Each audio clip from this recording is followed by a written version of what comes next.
Da li postoji zamena za botoks, otkrićemo u ovom videu. Siguran sam da ste svi čuli za serume sa argirelinom. Argirelin je jedan peptid za koji se smatra da ima dejstvo nalik botoksu, odnosno da relaksira mišiće.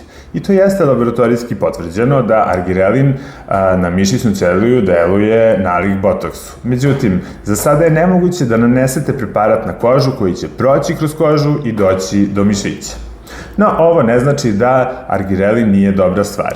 U studijama je pokazano da je argirelin dobar za kožu i da smanjuje dubinu bora koje postoje u miru.